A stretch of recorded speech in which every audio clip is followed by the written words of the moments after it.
रमेश और सुरेश दोनों भाइयों ने अपने किराने की दुकान को अपने खून पसीने से कहां पहुंचा दिया था।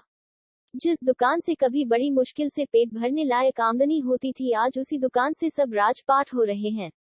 कुछ तो कर्मों का असर और कुछ भाग्य का फल है ये शायद। दोनों भाइयों में राम और भरत की तरह निश्चल प्रेम बना हुआ था। यद्यपि घर में कभी कभार क्लेश भी उत्पन्न हो जाया करता था, मगर दोनों भाई उस क्लेश से खुद को अलग कर लेते थे। औरतों को जब तक मर्दों का साथ नहीं मिलता है तब तक वे क्लेश को ज्यादा नहीं खींच सकती है।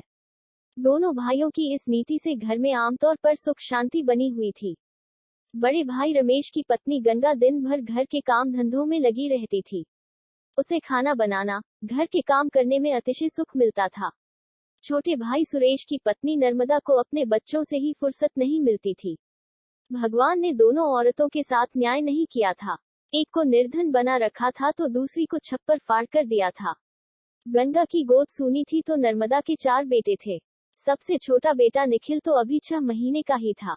नर्मदा को इन चारों को नहलाने, धुलाने, खिलाने, पिलाने और इनके झगड़े सुलझाने से ही फुर्सत नहीं थी, इसलिए वह घर के कामों में क्या मदद कर पाती। इसी कारण गंगा ने उसे रसोई से मुक्त कर दिया था। गंगा जब जब नर्मदा के बच्चों को खिलाती तब तब उसका ममत्व उमड़ पड़ता था। उसके सबसे छोटे बेटे निखिल को तो वह कभी गोदी से नीचे उतारती ही नहीं थी।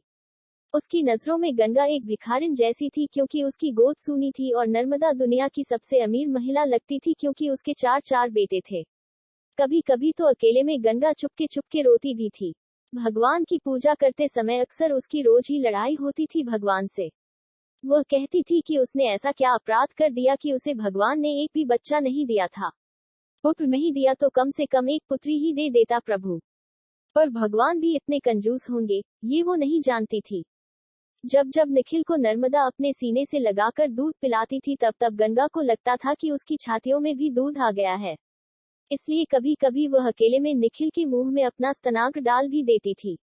लेकिन सूखे स्तनाग्र से निखिल को क्या हासिल होता, वह जोर जोर से रोने लगता। तब गंगा उसे अपने सीने से अलग कर लेती थी। उसे एक अनजाना सा डर हरदम सताता था कि यदि ऐसा करते हुए नर्मदा ने देख लिया तो पता नहीं इसे क्या समझेगी वो। निर्मल बहने वाली गंगा अब मन से मलिन रहने लगी थी। उसमें नर्मदा से ईर्ष्या के भाव आ गए थे। वह अब निखिल को भी गोदी में कम ही लेती थी और दूसरे बच्चों पर बिना बात चिल्लाने भी लगी थी। रमेश अपनी पत्नी के बदलते व्यवहार से बहुत परेशान था, पर वह क्या कर सकता था।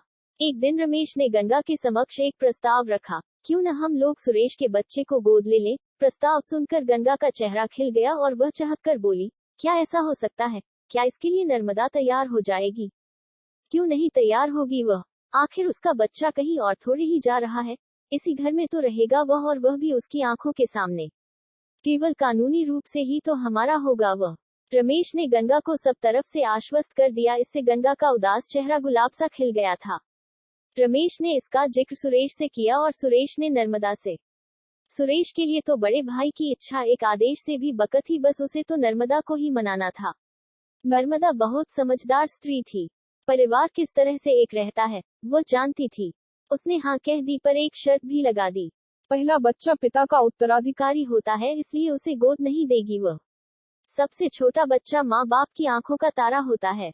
वो चाहे कितना ही बड़ा क्यों न हो जाए, माँ बाप के लिए वह हमेशा छोटा ही बना रहता है। सबसे छोटे बच्चे में माँ बाप के प्राण बसते हैं, इसलिए वह निखिल को भी गोद नहीं देगी। दूसरा रवि या तीसरा अशोक, इनमें से किसी को भी गोद ले सकती है गंगा भाभी। इसमें सुरेश को भी कोई आपत्ति नहीं थी। रवि को गोद लेने के बाद गंगा भाभी का रूप एकदम से निखर आया। उसकी खुशियों को 4 चांद लग गए। माँ कहलाना ही अपने आप में एक बहुत बड़ा वरदान है। रवि थोड़े दिन असमंजस में रहा कि कल तक वह गंगा को ताई कहता था, आज उसे मम्मी क्यों कहला रहे हैं सब लोग।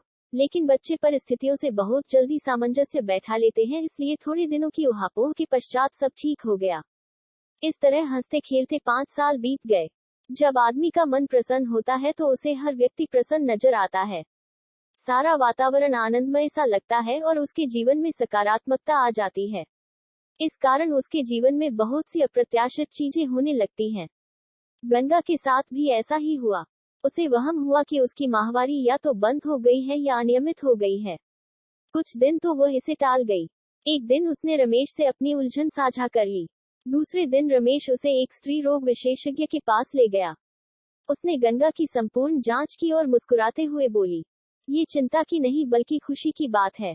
आप माँ बनने वाली हैं। गंगा को अपने कानों पर विश्वास नहीं हुआ। उसने आश्चर्य से डॉक्टर की ओर देखा तो डॉक्टर बोली, आपने बिल्कुल सही सुना है। आप सचमुच में माँ बनने वाली हैं। ये सुनकर गंगा आवेश में आकर डॉक्टर से लिपट गई। रमेश को भी विश्वास नहीं हुआ था कि भगवान बुढ़ापे में ये खुशी भी दे सकता है, पर ऊपर वाला तो जादूगर ठहरा। पल भर में माहौल बदल देता है वह। अब तो गंगा के पैर जमीन पर नहीं पड़ते थे। उसे अपने गर्भस्थ शिशु पर लाड़ आने लगा। अब वह सारा ध्यान अपने गर्भस्थ शिशु पर देने लगी। उसने रसोई में जाना बंद कर दिया। महरी लगा ली। झाड़ू पोंछा करने के लिए 2 नौकर रख लिए। अब रवि के लिए उसके मन में उतना प्यार नहीं रह गया था जितना पहले था। नर्मदा गंगा में आए बदलावों को देख रही थी मगर वह खामोश ही रही। ठीक 9 महीने बाद उसके बेटा पैदा हुआ। बेटा होने पर उसने जिद कर ली कि इस उपलक्ष्य में एक बहुत बड़ा आयोजन करवाया जाए। उसका तर्क था, नर्मदा के 4 बेटे हुए थे तो 4 बार कार्यक्रम हुए थे। मेरे तो एक ही हुआ है, इसलिए जितना चारों कार्यक्रमों में पैसा खर्च हुआ था कम से कम उतना तो इस कार्यक्रम में होना ही चाहिए, और महंगाई भी तो बहुत बढ़ गई है आजकल। उसके अकाट्य तर्कों के सामने कौन ठहर सकता था।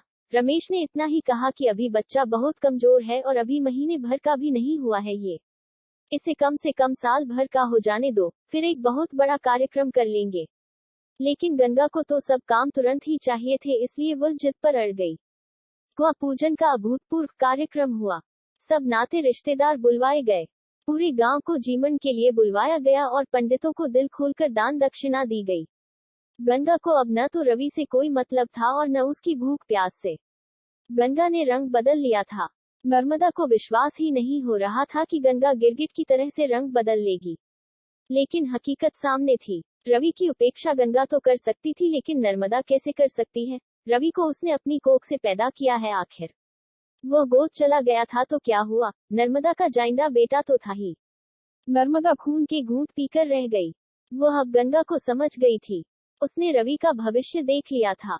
एक दिन नर्मदा ने गंगा से बात चला ही दी, भाभी, अब तो आपका अपना पुत्र कृष्णा हो गया है, इसलिए अब रवि को गोद रखने का कोई औचित्य नजर नहीं आता है। अगर आप बुरा ना मानो तो उसके गोद वापसी के कागजात बनवा लें। नर्मदा ने संकोचवश कहा, जिंदगी में आज सबसे अच्छी बात कही है तूने। यह नेक काम जितनी जल्दी हो सके करवा लो, बहुत अच्छा रहेगा। गंगा खुश होते हुए बोली। दूसरे दिन कागजात तैयार हो गए। अब रवि पुरानी स्थिति में आ गया था। ईश्वर की लीला अपरंपार है। कब क्या हो जाए क्या पता। आज खुशी का मौसम है मगर ये कब तक रहेगा कौन जानता है। कृष्णा अभी 6 महीने का भी नहीं हुआ था कि एक दिन उसे बुखार हो गया। उसे अस्पताल ले जाकर डॉक्टर को दिखाया तो उसने उसे निमोनिया बता दिया। डॉक्टर ने अपने सारे घोड़े दौड़ा लिए मगर वह कृष्णा को बचा नहीं सका। आसमान में बैठी गंगा धड़ाम से धरती पर आ गिरी। इस सदमे से वह टूट गई। एक घमंडी, गुस्सैल और अमीरजादी गंगा दीनहीन, अकिंचन, कमजोर गंगा में बदल गई। गंगा ने इस बार भी अपना रूप बदल लिया था। रूप बदलने की कला गंगा से सीखी जा सकती है। कृष्णा की बरसी पर गंगा ने दबे स्वर से नर्मदा से कहा, मुझे फिर से रवि को दे देना। उसकी ही कृपा से मुझे खुशियां मिली थी और उसके जाते ही मामला उल्टा पड़ गया। क्या पता उसके आ जाने से मैं फिर से आबाद हो जाऊं। उसने नर्मदा के सामने अपनी झोली फैला दी।